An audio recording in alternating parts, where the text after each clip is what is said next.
Hey, what is going on, my friends, or should I say, No Limits Nation? Great to have you with us for another weekly wisdom live stream. I'm Zach Pitts, part of the No Limits Nation team, and I'm glad that you're joining us again, whether you're watching live or you're watching the replay week after week. Coach Mike, he's going to come on here, spit some hot fire, if you will, some things that you can take with you for the rest of the week. And today's topic is one that I'm quite intrigued on and seeing what CM really talks about today. Are you sleepwalking through life? For me personally, I do remember several years ago where I just one day thought to myself, man, I wonder if the Matrix is kind of a real thing, at least that concept, because, we're all so used to going through our day-to-day lives and going through the motions. And then one day you kind of just wake up and say, like, maybe everything that I've known up to this point has been a little wonky, if you will. And so that's what personally led me on this journey. And lo and behold, I found Coach Mike. So let's go ahead and just bring him up to the stage here. There he is, the man, the myth, the legend. Coach Mike, how are you today? Good. Zach, how you doing, buddy? Hey, doing very well. So Good. I'm really excited about this topic here today because I feel as though so many people within our community, that whether they follow us on our Facebook page and our Facebook group, they can definitely relate to what's going on right now. But maybe if they haven't come up with that solution or found the solution to their problem, they feel like they're still sleepwalking every day. When you say that, what do you mean by sleepwalking through life? Well, I could probably go 8 or 9 hours on this subject, but it was my life, Zach. Up until like into my 30s, into my late 30s, I was sleepwalking through life. I just didn't realize. You mentioned the Matrix, and I call it a game that we're playing. This whole game of life. We're playing a game here, and we've got the rules all wrong. Excuse me. So when I started to realize, like, when my life just tanked, right? Everything that was going on in my life, it just caught up and swallowed me up, and marriage ended, business failed. It was just a complete train wreck. I had a lot of good things going on too, with my young kids and things, but I thought it's not supposed to be this hard. If you're working hard and you're trying to be successful and have impact and purpose and wealth and abundance, and why is it so difficult? And I realized I didn't know the rules of the game. And this game that we're playing, they set you up for failure. They set you up for stress. They set you up for overwhelm. And we're sleepwalking through life. We don't know how it works. So we don't know the rules of the game. We don't know how essentially our inner world works, our mind, our emotions, our thoughts. And we don't know the exact formula to create this level of success or impact or purpose or just joy and happiness that people want to achieve in their life. And we have, like, so many company, like, CEOs and presidents and leaders come into our program that have already created this level of success. They busted their ass since they were young, and they're educated, they're resilient, they're resourceful, they're committed, they're hardworking, they're doing everything in their life that they thought they were supposed to do or they thought they wanted, and they're just not happy. And so many of them, as you know, they come and just say, I just want to be happy. I want to enjoy. I thought when I achieved this level of success that it would be fulfilling, and it's not. And it's not because they've been sleepwalking through their life. They don't know the rules of the game, which I'll share with you here in a minute. Yeah, I definitely want to hear more about that. But the one thing that stuck out to me is, almost like the world conditions you to be miserable. The world conditions you to fail. Do you think that is, I don't know if the right way to ask is, that is by design? There are that people that, put you into this box and say, this is what you're going to be for the rest of your life. And you feel like you're in, I use the whole thought of the Matrix, but do you feel like it's almost by design that people put you in that box? I don't want to go to that conspiracy theory. There's people out there to say, 100 and something years ago, the Rockefellers designed our school system. So, I'm not going to go down that road, but I could tell you that there's several reasons why it happens. Yeah. Number one, it's normal.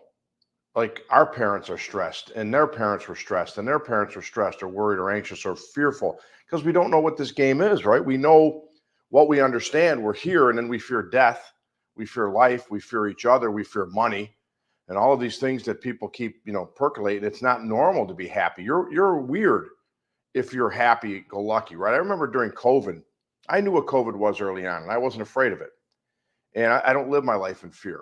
And I used to, I used to, a lot of fear. And so I knew it was a virus. I'm like, okay. So I was happy, and we were, in the lockdown, if you will, and I'm posting sunsets and I'm posting beautiful pictures and happy memories and stuff.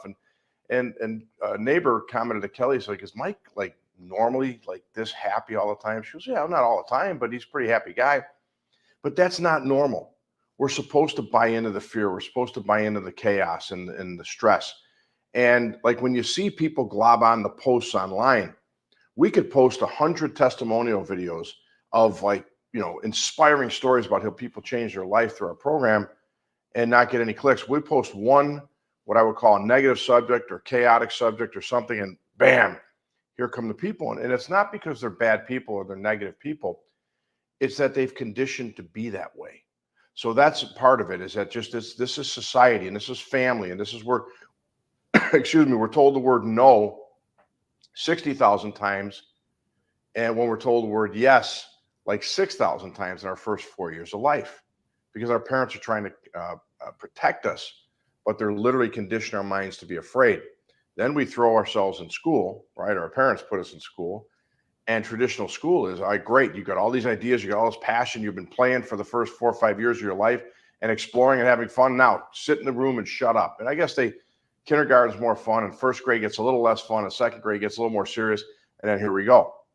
And then somewhere along the lines of second, third, fourth grade, they start grading you. And they start telling you like what kind of student you are based on giving you a grade. And everyone knows that the A students are the best and the C students are average and the F students are failures. And now these kids who just are bouncing off the walls and they can't, calm their mind down because they've got so much either imagination or drive or passion, or just their parents are nervous, so they taught them how to be nervous. And then we try to like tell these kids to quiet and memorize, and they can't do it. And then they look at themselves as C failures, and now, or C students or D students or F students. And now they're like going through life asleep, like judging, this is what I'm capable of. I'm not the A student that can get into Harvard or Stanford. I'm the C student that's going to go to community college. And that's great too, or even college in general. It's all this like package that we create. Now, if you're an 18, 20, 22-year-old without a college education, you're a failure. You're not as good as the kid with the college education, even though so many of our people in this world have created so many amazing things with any level of education or no education. I mean, I think it was Thomas Edison was sent home from school because he had one of those minds that was bouncing off the walls. And he was sent home from school as a kid and said that we can't teach your son, he's too stupid. Now, his mother brilliantly said, hey, the school sent you home and said you were too smart for the school, so I'm going to teach you.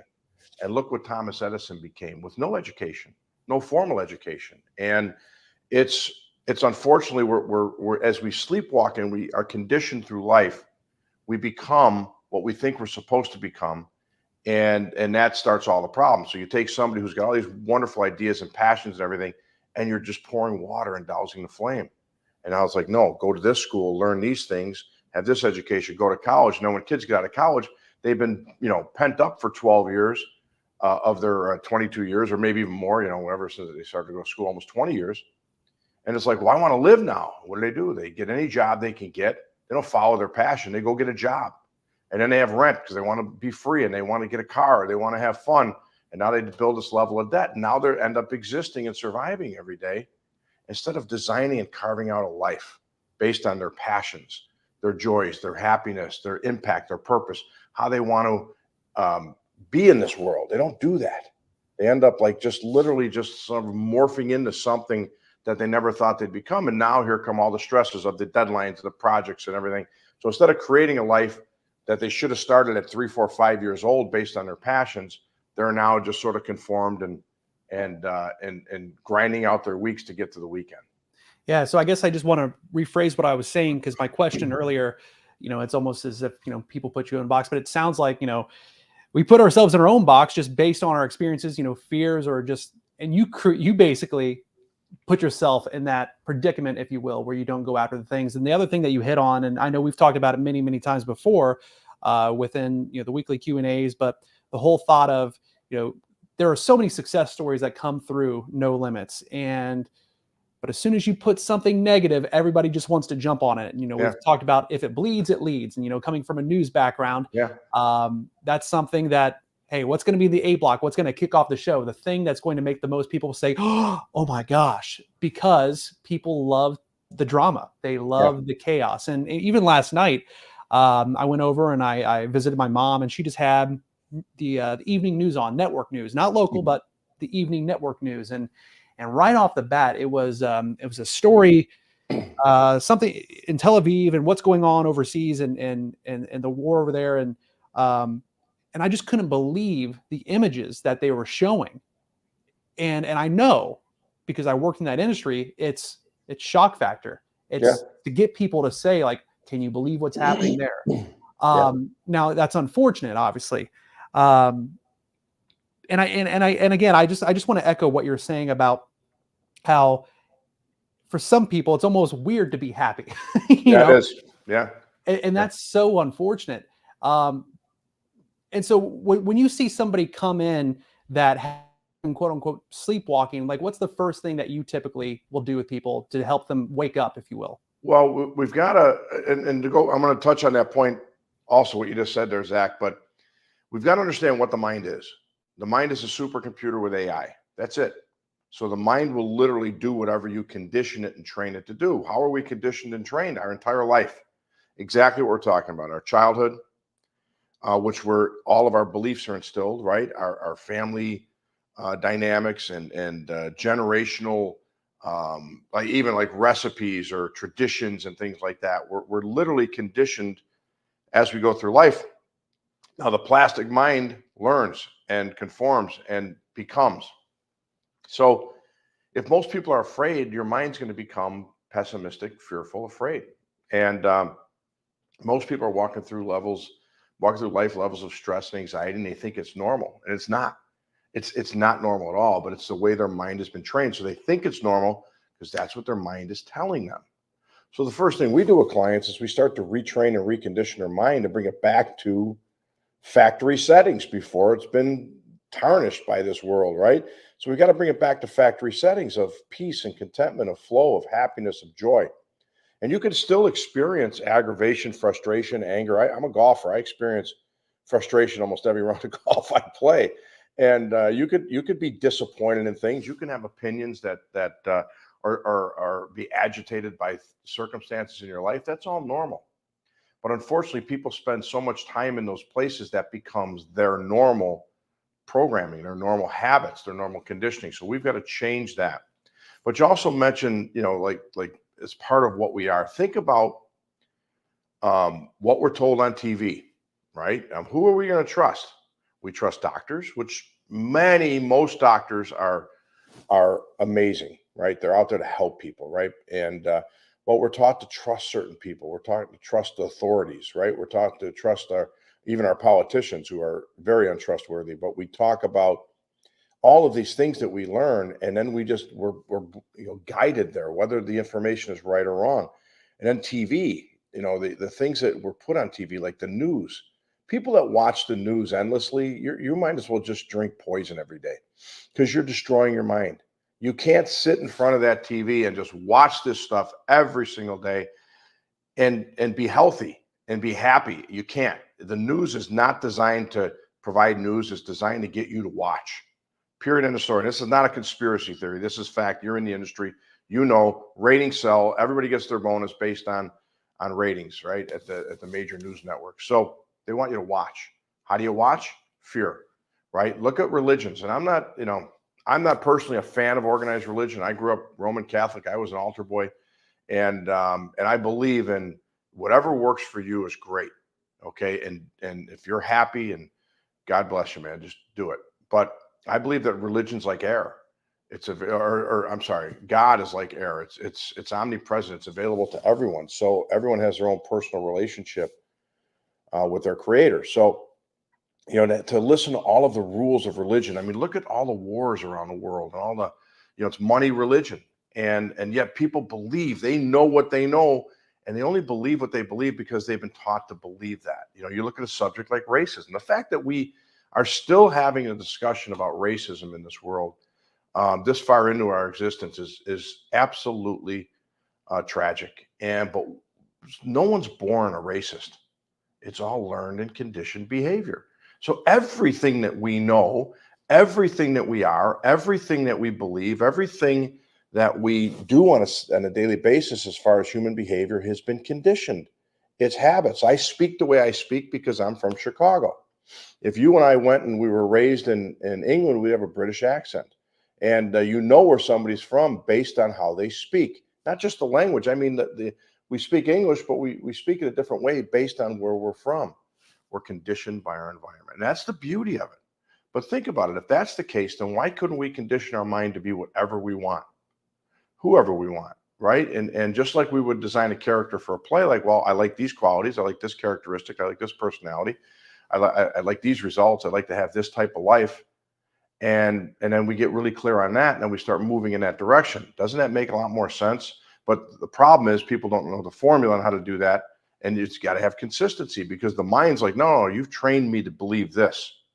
I'm going to give you more of this because that's what you've given me, or you've conditioned me to be this, so I'm going to be this. Well, we've got to make sure the mind understands that we're going to move in a different direction. We're going to train it in a different way. I think that's my favorite principle of this work, is that you literally are the playwrighter. Yeah. And now, don't get me wrong, like, when you first start this work, it seems impossible. But you mentioned, the importance of consistency and doing that day in and day out. What is the number of like days it typically takes to form that habit? Well, it's more than they say. I mean, 21 days is what a lot of people say, and you could develop a lot of good habits in 21 days. But I think it's more, we say 4 to 8 weeks in our program to get people a completely different place. And what we're doing there is we're not, here's the problem with a lot of the self-help programs out there and a lot of the coaches out there. They're having you do external activities to get an internal result. And what I mean by that is, let's go to the beach to feel good. Great. There's not too many people, unless you hate beaches. There's not too many people that say, hey, it's going to be 80 degrees. We're going to go listen to the water. We're going to have a fruity cocktail with an umbrella and a glass, and we're just going to listen to music. I think a lot of people would enjoy that. And if you're a winter person, you go to the slopes, you're going to enjoy that too. And those are what I call distractions. That's why everyone's happier on the weekends. Not everyone, but everyone's happier on the weekends when they're not working as opposed to working. Why is that? It's the activity. So those are distractions, right? And you can't transform a life until you transform the mind. It's impossible. So all of the work that we do is going inside and teaching the mind to be happy no matter what. Teaching the mind that's the normal default program. As I said, you can experience anger and frustration, a little fear, or any unnerving, what we call resistance, any emotion that doesn't feel good. Think about a wake or a funeral. If you're walking in there high-fiving and laughing, you're going to get ostracized. You'll get thrown out of there. Those are normal emotions, sadness and grieving and overwhelm, but those are temporary. Unfortunately, for most of society, those what people call negative emotions, even though they're not negative, they're just normal emotions that just don't feel good, but they're appropriate. I always use the example, take a 5-year-old kid that skins their knee on a sidewalk, and they come in and it's scraped up, maybe bleeding a little bit, and they run to mom and dad and they're crying. And mom picks up the child, says, it's okay. I know it hurts. Let me make it better. And now the kid has the experience. Mom makes it better, puts a Band-Aid on. The kid goes right back outside and plays and never talks about the experience again. And that's having an experience. That's normal. But what we've done is we've conditioned our mind to think and feel what we call resistance, sadness, stress, fear, overwhelm, and worry. Now the mind, by doing the job it's been trained to do, is sending you visual imagery, subjects, thoughts, memories, beliefs, even about the future, that are in line with what you've trained it to be. So if you've trained the mind to live in fear through all of the experiences in your life, all of the things that you ruminate about, then your mind is going to be living in fear. And it's going to send you like images, like memories, like thoughts to mirror that. And that's the crux of this subject we talked about today. You're sleepwalking through life. If you think it's the thing that you're thinking about, it's not the thing that you're thinking about. It is the fact that the mind is in a state of being of fear, and it's giving you those things to think about. That's waking up and realizing. That's what we call awareness. So you have to be aware of what this mind is doing, and then change it from there. But if you're constantly focused on the external and the results, you're just going to get more of that. And if you're trying to do things externally to feel good, it's a temporary Band-Aid on a bullet hole. Yep. All the work is done on the inside. I know we like to keep these about 20 minutes here, but this is the weekly wisdom, of course, something that you can take with you for the rest of the week. Coach Mike, before we start wrapping things up here, anything that people should take with them for the rest of the day, just so they can, start implementing this in their lives as soon as possible? Well, I would say the most important thing is to do what I did. Stop believing what you're told, right? If it's not working, if something in your life's not working, and just because you think that it's experts telling you this, if it's not working, it's not working. And whatever it is that you're doing, here's the raw truth, man. The raw truth is you should be happy, you should be content, you should be peaceful, you should be excited, you should be motivated, you should be inspired every day of your life. And I'm not talking about jumping up and down, table pounding, beating on your chest excitement. I'm talking about waking up in complete peace and contentment, even if you have a busy day, even if you have projects that aren't done yet, even if you have an important thing that you're in the middle of that you need the outcome, right? You should still be happy. You should still enjoy this journey. You should still be having fun.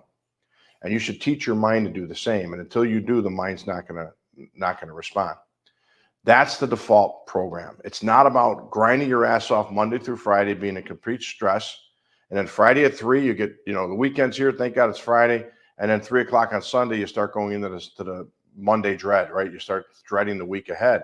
So you had 48 hours of peace, and then you have the rest of the week in chaos. It's not the way it's supposed to be. And I don't care what you think and what you believe.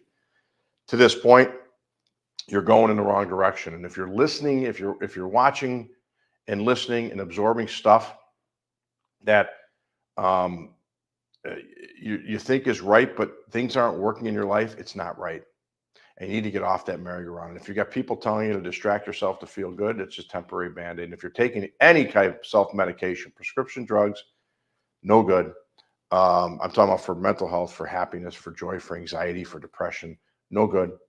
If you're going to a therapist every week and vomiting your stuff, how can you feel good? And how could you teach your mind to feel good if you're going and vomiting your stuff every week to somebody, or even talking to your family and talking to your friends?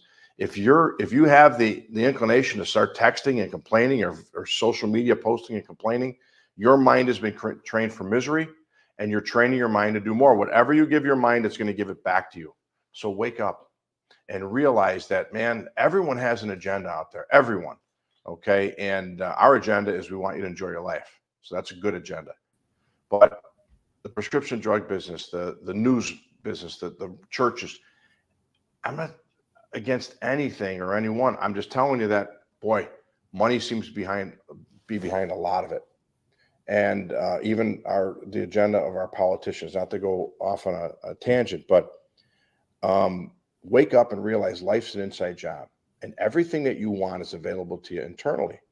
And when you get clear on the life that you want, you get clear on how to take the mind and bring it to peak productivity, happiness, joy, peace, contentment, flow, excitement, inspiration, motivation, and that's your default program. And now you've got a clear vision for your life. Then you move towards that every single day. And some things will happen quickly. Some things will take more time. But so what? You stay committed to them until they happen. Start getting clear and aware. Wake up and realize that everything you are now is just a byproduct of everything you've been. Who do you want to be moving forward?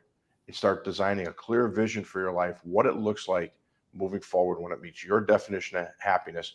Train the mind, take action towards your goals, and then you're on your way. Well, I'm inspired for the day. That's what I needed to hear on this Monday. Great message as always, Coach Mike. And if you need help with any of the things that Coach Mike just mentioned, of course, always reach out to our team. But maybe whether you're watching live or the replay, there's something within this message today that resonated with you. Share this video right here, because more than likely we all know multiple people who need this work and they need this help so that they can live the life that they truly deserve. Coach Mike, as always, I love it. And for everybody that's watching, again, every Monday, 11 a.m. Central, we're going live right here for your weekly wisdom. And it's something you do not want to miss. Again, make sure you're watching the Weekly Wisdoms, and also, again, share it with someone who may need it. If you found something that resonated with you, there's a good chance it's going to resonate with them as well. Coach Mike, as always, fire. All right, buddy. Thanks, Zach. Good to be with you, buddy. You as well. Take care.